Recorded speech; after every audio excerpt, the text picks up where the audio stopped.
So Sam, the first interview that we do on Mundo Tri with someone eating a pizza, so congrats for being the first one. But first of all, congrats for the race.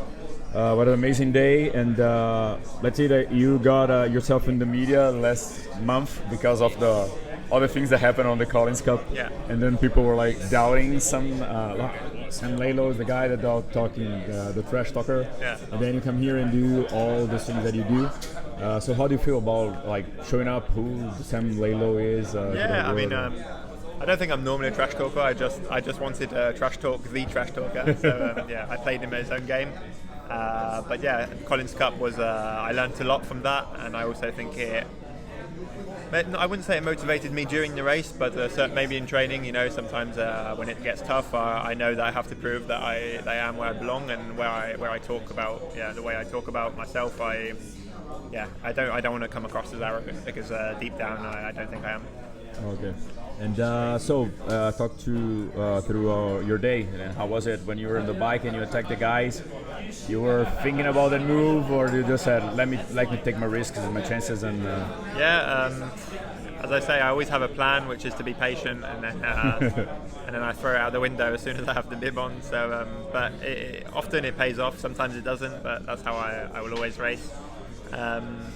On the way out, actually on the bike, I knew I had to make a gap because or at least I wanted the weaker bikers to drop off. But the whole way out to Harvey, I was thinking, this is stupid.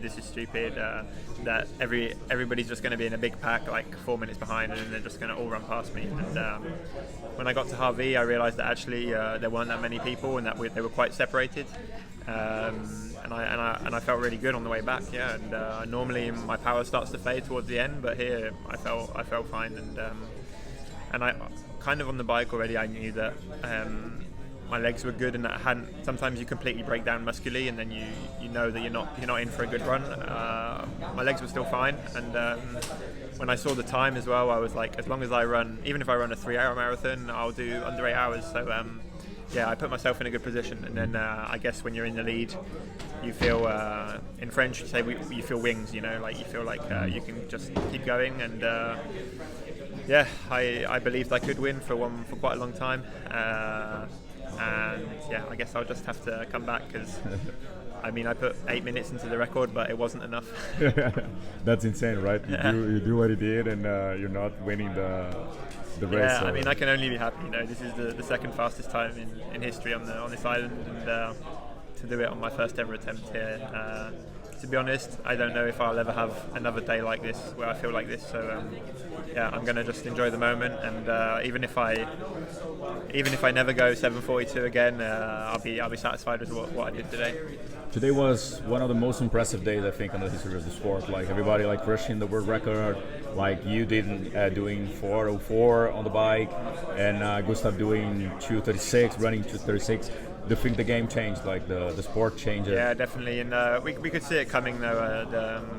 I remember when we did St. George, they predicted that course was slower than Kona, and I came 8th, and I was the first guy to go over 8 hours. So I knew that in Kona everybody, I think I said to in previous interviews that I think the top 8 guys would all go under 8 hours, and I think, I don't know, maybe 10 or more guys went under 8 hours, and 4 of us broke the previous record. Mm-hmm. So I think people with the PTO and there's more investment and more professionalism in the sport, and that just brings the sport to a new level. Yeah.